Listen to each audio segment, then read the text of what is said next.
မြို့ငယ်လေးထဲမှာတငယ်ချင်းနှစ်ယောက်ဦးထွန်းနဲ့ဦးဆန်အတူနေထိုင်ကြတယ်။သူတို့နှစ်ယောက်စလုံးအစပိုင်းမှာအခြေအနေတူညီကြတယ်။စုဆောင်းငွေမရှိချမ်းသာတဲ့မိသားစုမရှိအိမ်မက်ကြီးတွေပဲရှိတယ်။မနက်တိုင်းစောက်လုပ်ရေးလုပ်ငန်းခွင်လေးတစ်ခုမှာအတူအလုပ်လုပ်ကြတယ်။နေ့စဉ်ဝင်ငွေတူတူရကြတယ်။ဒါပေမဲ့သူတို့ရဲ့ရွေးချယ်မှုတွေကတော့တိတ်ကွာခြားတယ်။ဦးထွန်းကဘဝကိုပျော်ပျော်နေရတာကြိုက်တယ်။အလုပ်ပြီးရဲ့ဈေးကြီးတဲ့အစားအသောက်တောက်เสียရတွေတခါတရံလောင်းကစားတွေမှာငွေသုံးတယ်ဘဝတိုတယ်လို့သူအမြဲပြောတယ်ဒီနေ့ကိုပျော်ပျော်နေသင့်တယ်ဥဆန်ကတော့မတူဘူးအလုပ်ပြီးရင်အိမ်ဆော့ဆော့ပြန်တယ်နေ့တိုင်းသူ့ရဲ့ငွေအနှဲငယ်ကိုစုဆောင်းတယ်နည်းနည်းပဲထစ်ငါအနာဂတ်ကောင်းကိုလိုချင်တယ်လို့တီငိမ့်ငိမ့်ပြောတယ်တနေ့မှာဥဆန်ကစပိန်တစ်လုံးအသုံးပြုပြီးသားဝယ်လိုက်တယ်ဥထွန်းရဲ့တယ်ဒီလိုချုပ်ပြီးစုနေတာတဲ့မင်းရဲ့ငွေကိုပျော်ပျော်သုံးလိုက်စမ်းပါဦးဆန်ပြုံးပြီးပြောလိုက်တယ်ဒီစပိန်ကငါ့ကိုပိုရှာပေးလိမ့်မယ်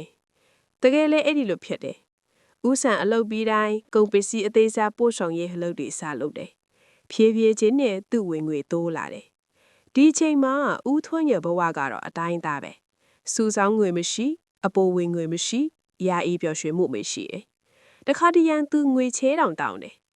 လာအတော်ကြာသွားတယ်။ဦးဆန်တတိယရောက်တဲ့လုပ်ငန်းအသေးစားတစ်ခုစဖို့ငွေအလုံးလောက်စုနိုင်ခဲ့တယ်။သူတခါမှမရှိဘူးလောက်ကိုပိုကြိုးစားလုပ်ခဲ့တယ်။တဆင်ချင်းသူ့ဘဝတိုးတက်လာတယ်။ဦးထွန်းကတော့ရုန်းကန်လာရတယ်။တနေ့သူနေမကောင်းဖြစ်ပြီးတပတ်လုံးအလုံးမလုပ်နိုင်ဘူး။အလုံးမရှိရင်ငွေမရှိဘူး။စုဆောင်းငွေမရှိရင်ပြဿနာကြီးကြီးမားမားပဲ။အသက်ရှင်ဖို့သူထက်ချေးရတယ်။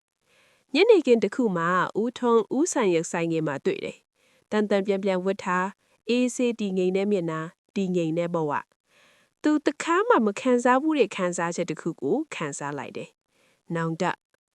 မင်းဘဝဘာလို့ပိုကောင်းလာတာလဲ။ငါဘဝဘာလို့ပိုဆိုးလာတာလဲ။လို့ဦးထွန်းမေးတယ်။ဦးဆန်ကယူနနာနဲ့ကြည်ပြီးပြောတယ်။ဒါကဘလောက်ရတယ်ဆိုတာနဲ့မဟုတ်ဘူး။ရတဲ့ငွေကိုဘလို့သုံးနေဆိုတာနဲ့ကိစ္စပါ။ဦးထွန်းသိစိတ်နေကြလေ